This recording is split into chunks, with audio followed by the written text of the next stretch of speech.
دیکھیے کہ یہاں پر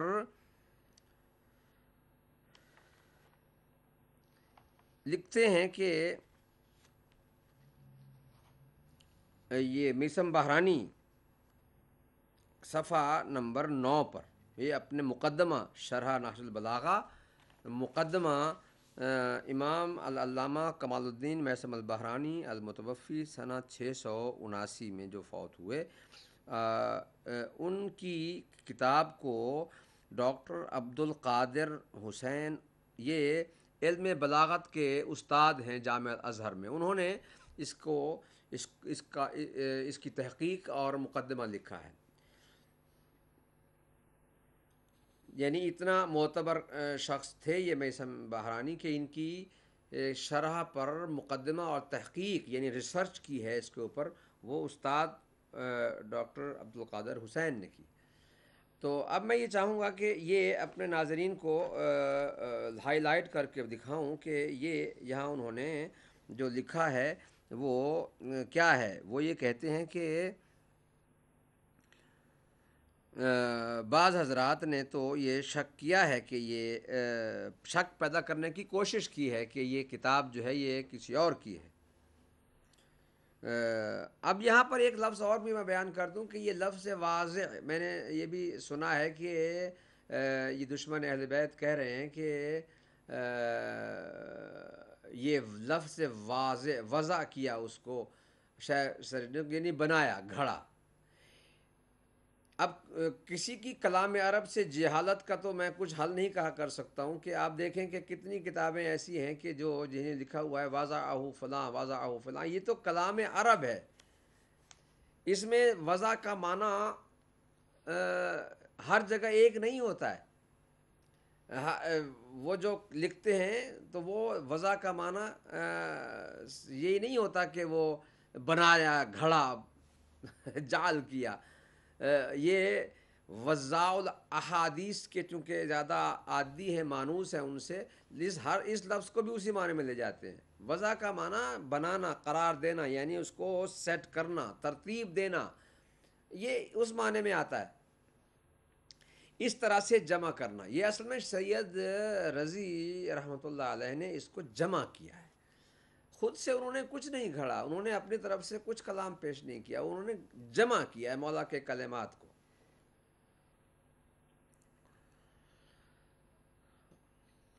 تو اب دیکھیے کہ بنیادی طور پر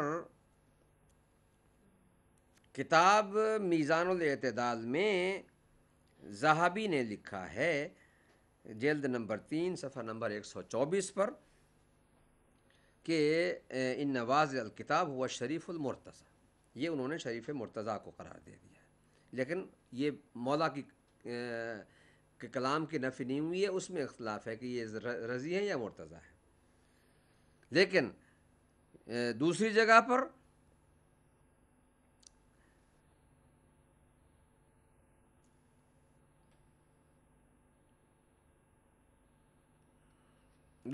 پر حقائق التعویل میں جلد نمبر 5 صفحہ نمبر 167 پر یہ واضح طور پر لکھا ہوا ہے کہ یہ کلام امیر المؤمنین علی علیہ السلام ہے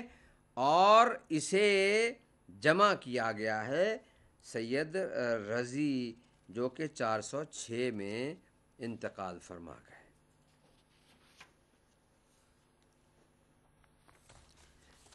شارح نہج البلاغہ ایک گزرے ہیں محمد عبدو، یہ مصر کے مفتی اعظم بھی رہے ہیں. اب میں نہیں سمجھتا ہوں کہ وہ مصر کے مفتی اعظم مرنے کے بعد شیعہ ہو گئے تھے، لیکن یہ وہ بتائیں گے دشمن اہل بیت جو آج کل ہر ایک کو مرنے کے بعد شیعہ ثابت کرنے کی کوشش کر رہے ہیں. یہ دیکھیے اس کی میں آپ کو یہاں وضاحت کرنا چاہتا ہوں کہ وہ یہ کہتے ہیں کہ محمد عبدو کہ نہج البلاغہ کی تقریباً 40 شروح لکھی گئی ہیں.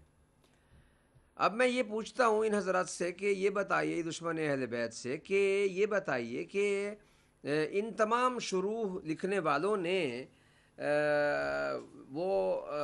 نہیں دیکھا تھا کہ اس میں خطبہ شکشکیہ بھی ہے، پھر بھی شرح لکھنا شروع کر دی۔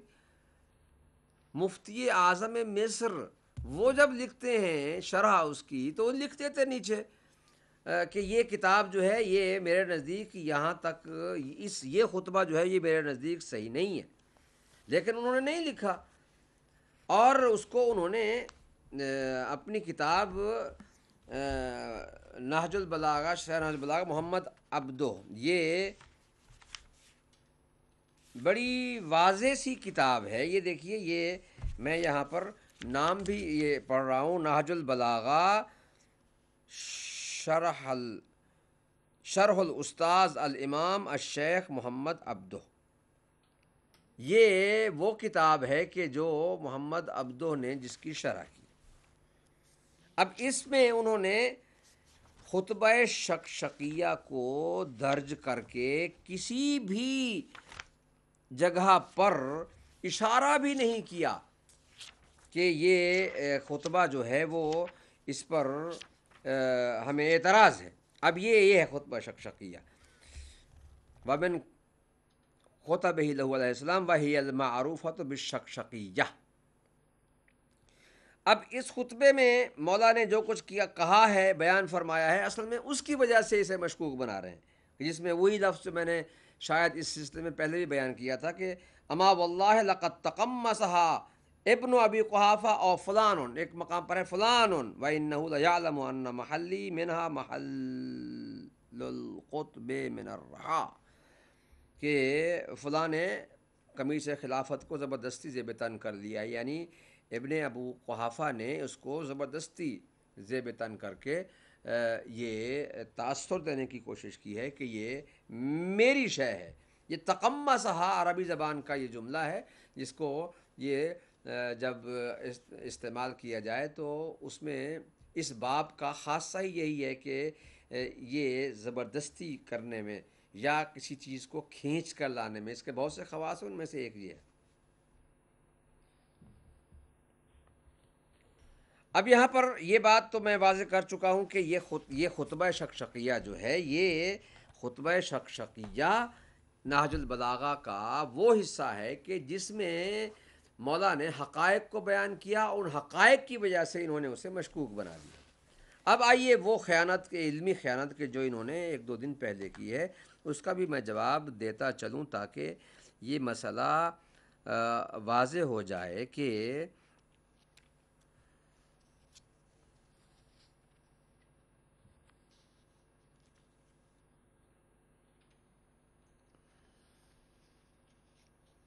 یہ مسئلہ بھی واضح ہو جائے کہ شروع نہج البلاغہ میں جو ابو الحسن البیہقی، یہ دیکھیے محمد عبدہ ایک ہیں، اور اہم هذه شروع و اوفاها شرح ابن ابی الحدید، اور اس سے پہلے کون سی ہے؟ وقد سبقہ من اصحاب شروع الی ذلک ابو الحسن البیہقی، جو 588 میں انتقال فرما گئے ہیں، انہوں نے یہ لکھا ہے، یہ شرح لکھی ہے۔ و ابو الحسین الراوندی نے بھی، جو 573 میں انتقال کر گئے ہیں، انہوں نے بھی لکھا ہے، اور اس کے بعد آئے ہیں میثم بہرانی۔ دیکھیے کتنی ترتیب ہے کہ پہلے اس طریق سے ابو الحسن بیہقی نے ابن ابی الحدید سے پہلے، اور اسی طرح سے ابو الحسین راوندی نے بھی ان سے پہلے، اس کے بعد آئے ہیں میثم بہرانی، جنہوں نے جو 679 میں